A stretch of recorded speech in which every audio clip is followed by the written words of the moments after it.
Welcome back, time to newcomers alike, to 9 persons, 9 hours, 9 doors. Last episode, we tragically found Snake's body exploded in a bathroom. And this episode, we're about to come upon a shocking revelation. The silence was cold and clammy, and Junpei could feel it crawling across his back and around his throat. Again, hear the ghosting, moaning noise. And moments later, a person who looked more ghost than human appeared. It was Clover. She looked at the floor as she spoke, and her voice was a cold monotone. I think Zero is one of us. Every human body in the room froze. The only sound was the muffled rustling of breath. Eyes darted from face to face. One of those faces was the face of their jailer. But who? Junpei. Sad. That's definitely possible. Well, that's possible. Huh? Like Clover said, Zero might be one of us. What are you saying, Junpei? Didn't you hear what Ace said? Exactly. I said we shouldn't suspect one another for no reason.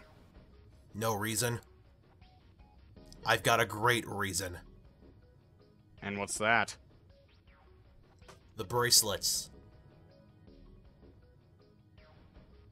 He held out his left arm. Why are the bombs in our bodies connected to the bracelets? You're all thinking Zero's hiding somewhere, watching us, right? If he's doing that, then he could just detonate the bombs by remote control if someone did something they weren't supposed to.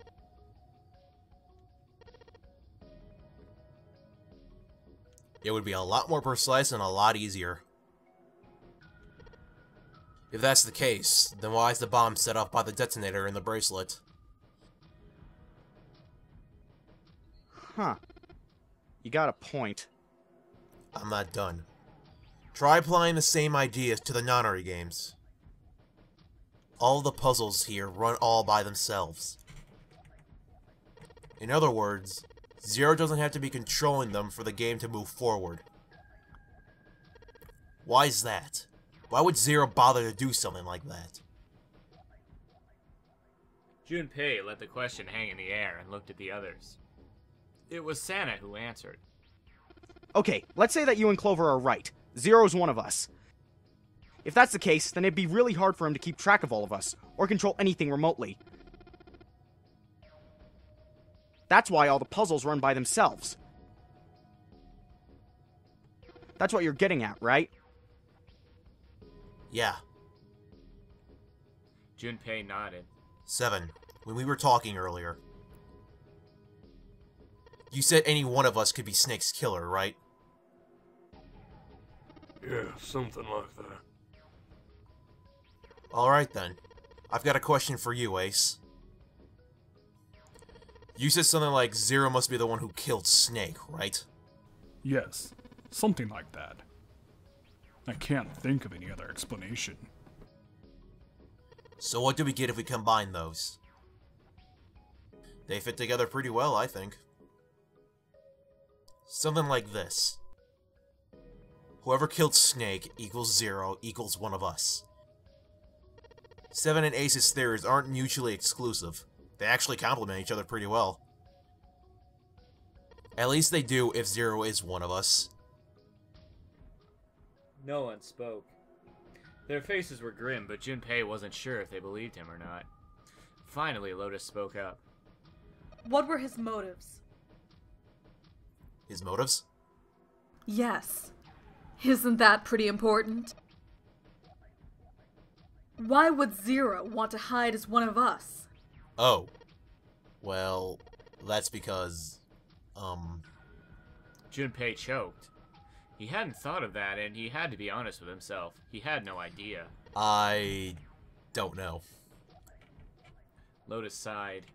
Well, so much for making a persuasive argument, Junpei. I don't really think that's enough to go on, you know? I don't really think that's enough to go on, you know?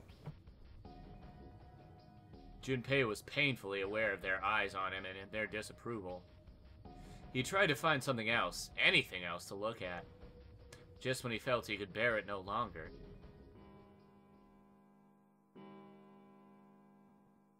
They heard a bell begin to ring. It was the clock at the central staircase. 3 in the morning. That means we have 3 hours left. Then we need to move now. 7, Clover, Junpei. I know how you feel, but you do understand that right now, it's important we trust one another, don't you? Junpei couldn't bring himself to respond. He swallowed the words he wanted to say and sighed. 7 and Clover remained similarly silent. Their eyes were looking at something somewhere else, very far away. We must go. We have very little time left. Ace's words put their feet to moving. They all knew where they were going. Their next destination was Mercury. It sat bolted to the wall near the stairs that led to the casino and the kitchen between the 2 elevators. The Mercury card reader. Junpei stood in front of it with the Mercury key card. 7 had given him the card. I found it when we were checking out the shower room. At least that's what he'd said. Junpei slid the card through the reader. The light on the reader turned green and made a tiny electronic noise. Now they were ready. Junpei and June had been chosen as the investigators, the reasoning being that they had been to EDEC before and no one else had.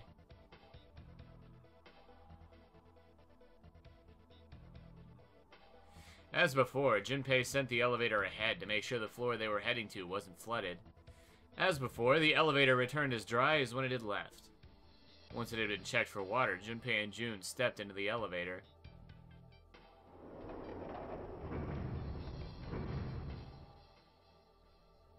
There were only 2 floor buttons they could push. The SEEB and bottom buttons. The rest were destroyed or did nothing when pushed. Junpei hit the bottom button. The door closed. Slowly, they began to move downward. Sometime later, Junpei and June stepped off the elevator and onto the bottom deck. They stopped off and saw the hallway to the right ended somewhere between 20 and 25 feet from them. The hallway in front of them was a dead end, but not a regular dead end. This is a numbered door. This is the 8th one we found. There were 2 numbered doors on B deck near the central staircase. There were doors 4 and 5. There were 3 more numbered doors in the large hospital room. Doors 3, 7, and 8. Junpei and June had found another door on E deck, and Lotus and Santa had found the 7th on A deck.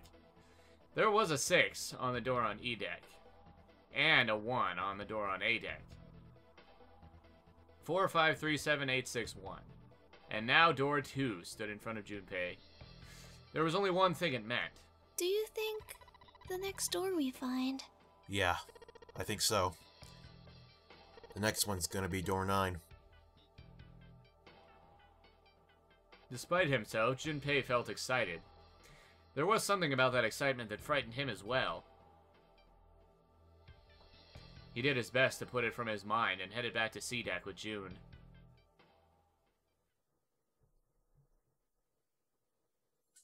Alright, let's open these up.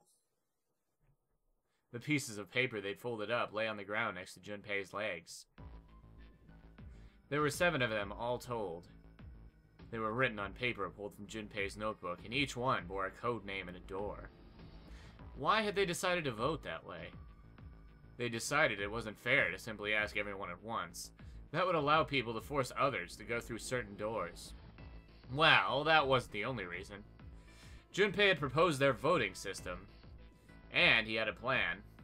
It wasn't a plan he wanted anyone catching wind of, however, so he did best to act calm as he began to open and read the pieces of paper. The first one read, Ace requests door 1. Yes, I do. Would you like me to explain why? No, we don't have time for that. Sorry. Let's keep going. He opened the second one. Next is Santa. He wants door 6. Yep, that's what I wrote. Junpei continued with the third, fourth, and fifth pieces of paper. Clover wants 1, Lotus wants 2, and 7 also wants 2. Huh? Wait a minute. There's no way I'm going anywhere with the Elephant Man. No. There'd be no point of voting if we let people change their choices because of stuff like that. But... Just give it up, Lotus. It's not like I want to hang out with some exhibitionist grandma. I'm not an exhibitionist. I'm wearing clothes. Barely. So? Last I checked, that's not a crime. Maybe, but what about common decency? Nobody wants to have to look at a chick who looks like a half-naked raisin. Ugh! I'm going to kill you!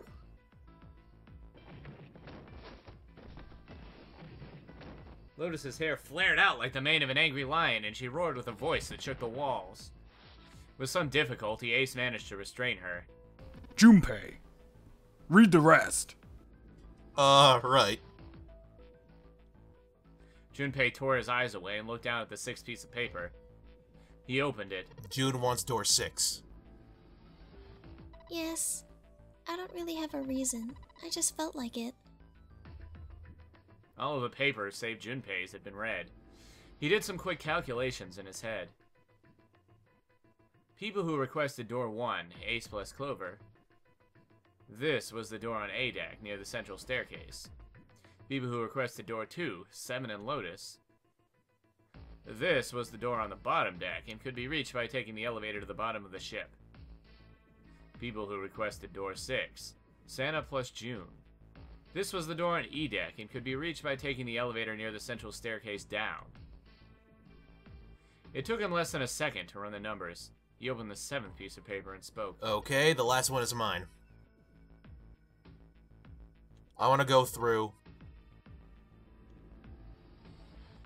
Oh crap. Door 1 or door 6? I don't know. I'm gonna save state and look up which one I'm supposed to go through. I think it's door 6. But let's see.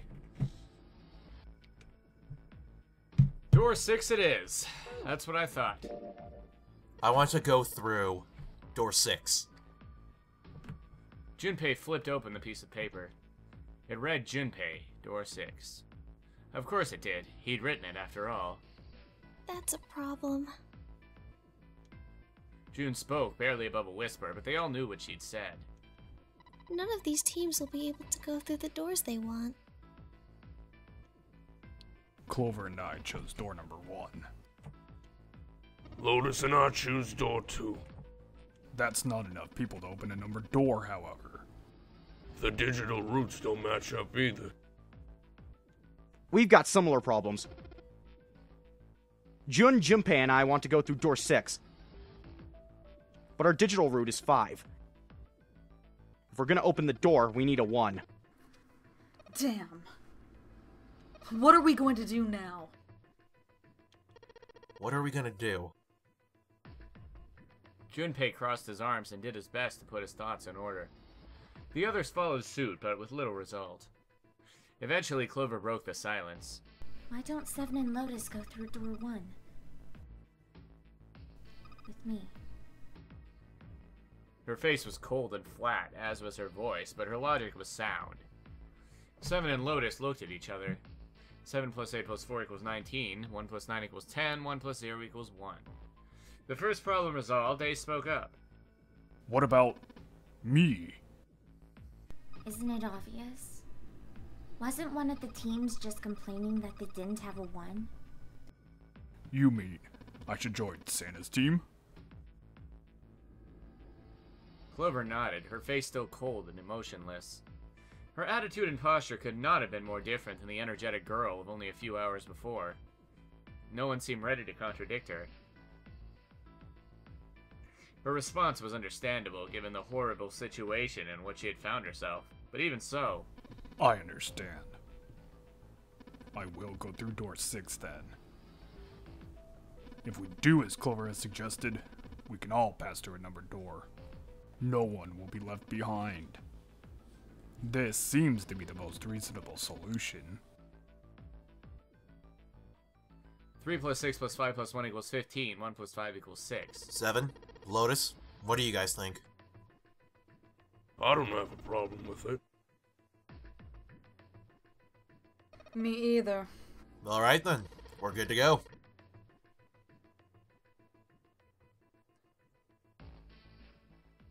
At last, Junpei and the other 6 had managed to separate themselves into 2 teams.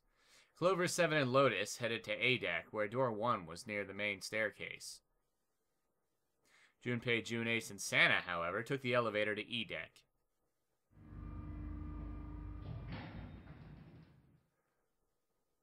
The ride to E deck was a silent one. Alright, let's go. Santa's words jolted them to action, and they stepped out of the elevator into a long, straight hallway.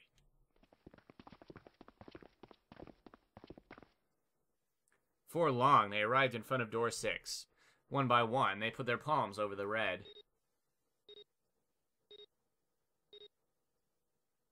With a soft electronic noise that authenticated each one of them.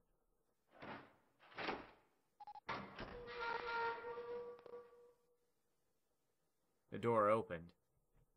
And all at once, the 4 of them leapt through it. Fortunately, the dead was located easily enough. This one had been placed quite close to the door they'd entered through. They gathered around it quickly and hurriedly placed their palms on it for authentication, one by one.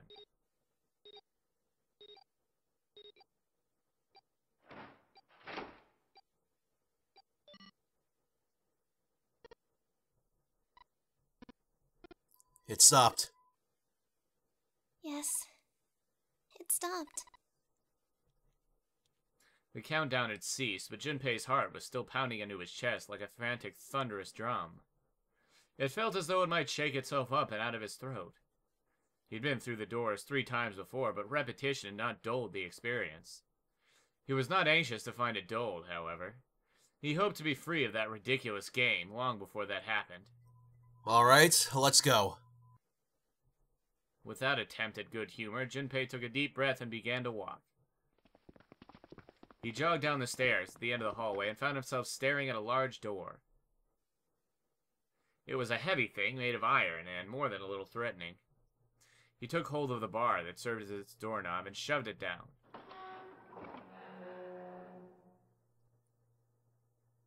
The room beyond stopped him in his tracks. It was gargantuan and made entirely of metal, none of the accents of wood or tile he'd seen in the rest of the ship. This room was purely functional, but utterly tremendous. Whoa, what the hell is this? Santa got out a few words before awe stole the rest of them. The rest were too stunned to offer anything more than gasps. It was easily the largest room they'd seen, and yet it was somehow closed and oppressive. The ceiling was at least 2 stories high, if not significantly more. It was easily several hundred feet across and appeared to stretch the entire width of the ship. In the center of that gargantuan room stood a massive rounded building.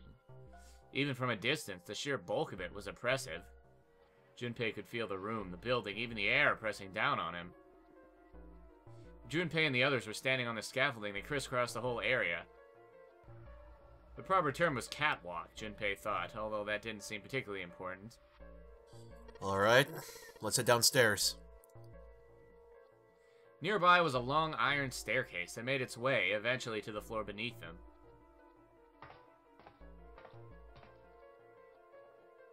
They moved around toward the opposite side of the massive building, following the catwalk. They hadn't said much as they walked, but as they approached the building, Ace suddenly spoke up. This looks to be the steam engine room. The steam engine room? Yes, the thing that looks like a cross-section of a mushroom is the boiler. Do you see the 3 round doors near the bottom? Coal is put into these and burned, which heats the water, producing steam. The same thing that drives the steam engine. This one is simply somewhat larger. I see. Even if Ace was right, the boiler was boiling nothing as they approached it. The entire room was as silent as the grave.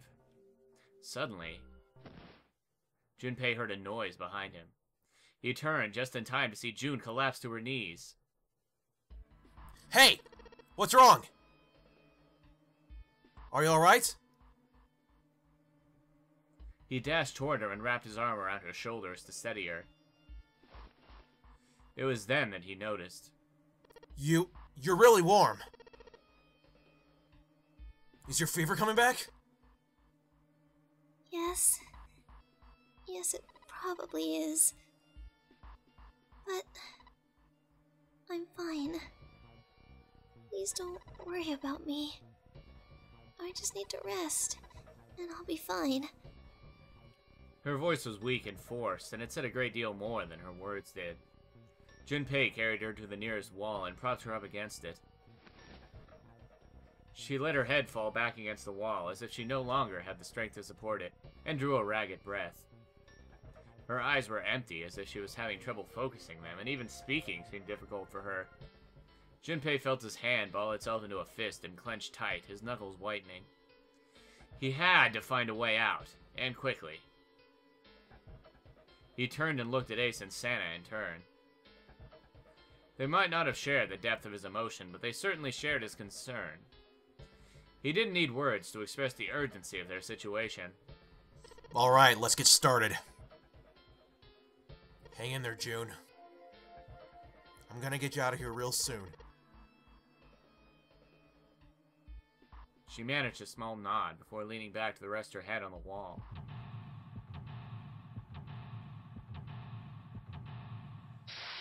Alright, now I remember this particular puzzle has one of the biggest rooms, so I hope it doesn't take more than one episode. It's not the hardest, but it's definitely one of the biggest areas. Let's see here. What do we got? It's a square hole. Nothing in here.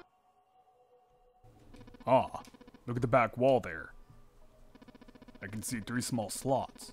Terminals for some sort of connector, perhaps. You mean you think we're supposed to plug something in here? Perhaps.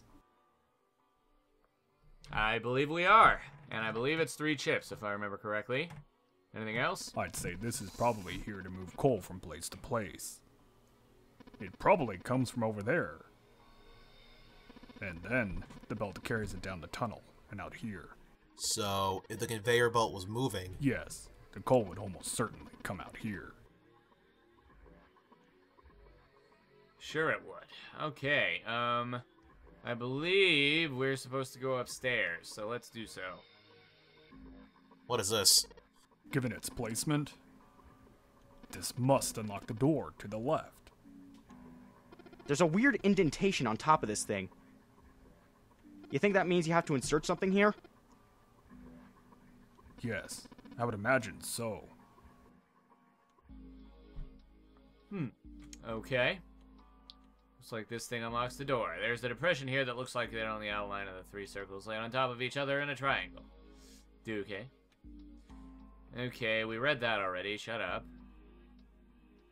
Shut up, I say. Alright, what about Oh up man, here? Junpei! I can't believe I missed something so important! What's so important?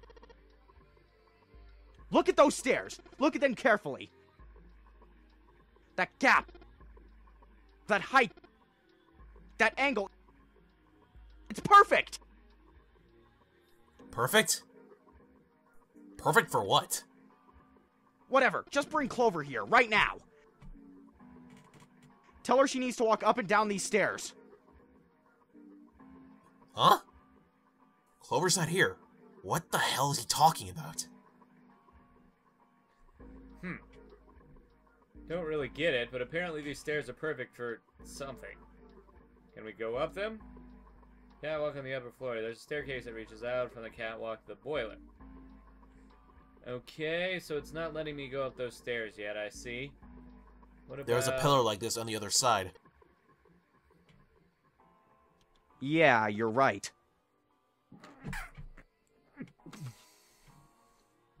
Alright. There's a pair of wooden boxes here. There's nothing in them. Naturally, there'd be nothing in Look, the wooden boxes. Ace! It's some kind of snowman secret meeting! Those are just bags full of sand. You use them as a counterweight when you're lifting something with a pulley system. Man, you're too serious. Seriously, Ace. Stop being so serious. Gear is rusty, but it looks like it's still pretty sturdy. A golden gear. It doesn't look like it was always golden like this. Well then, I imagine it was prepared especially for this game. It looks like there's a door over here in this tunnel. The belt over there must deliver the coal, which is then picked up and thrown into this door. The door appears to be welded shut, however. Okay, so that one's welded shut. What about over here? There's a bronze. Small door in the side of this tunnel. It's welded shut and won't open. Still won't open. Okay, what about this? Silver. There's no door over there. Where else can we go here? Let's see. Go turn around over here. Another gold. And in here, another bronze. And in here, another silver, correct? Yes, okay. Stairs steps from the catwalk to the boiler. Okay, how do we get up there is the question I have. There must be something I'm not doing. Oh, there we go. Slider is down. I guess Ace feels like giving it a try. Nothing. It won't move at all. Really? The 3 sliders on the left are down, but this one is up. There are a number of these lines engraved in these. I suspect we are meant to do something rather specific with them. Junpei, why don't you move that slider down? Well, there's no harm in trying, I suppose. Nothing. Nothing happened. Maybe it needs to be prepared somehow? You're saying if we did something somewhere else, it'd respond somehow? Yes.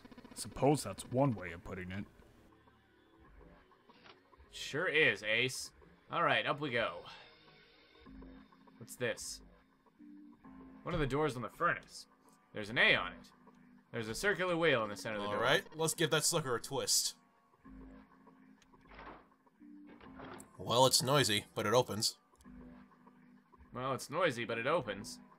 And it's totally pitch black in there. We should, go in here. Alright. Let's go. This looks just like the door we went into. Where are we? We must be on the other side, yes. Which would put us directly above the conveyor belt. At any rate, we should keep moving. There's a great deal we've yet to investigate. Indeed there is, and we'll have to do that next episode. Rate, comment, subscribe, favorite. Next episode, we'll finish this puzzle. Aw, yeah.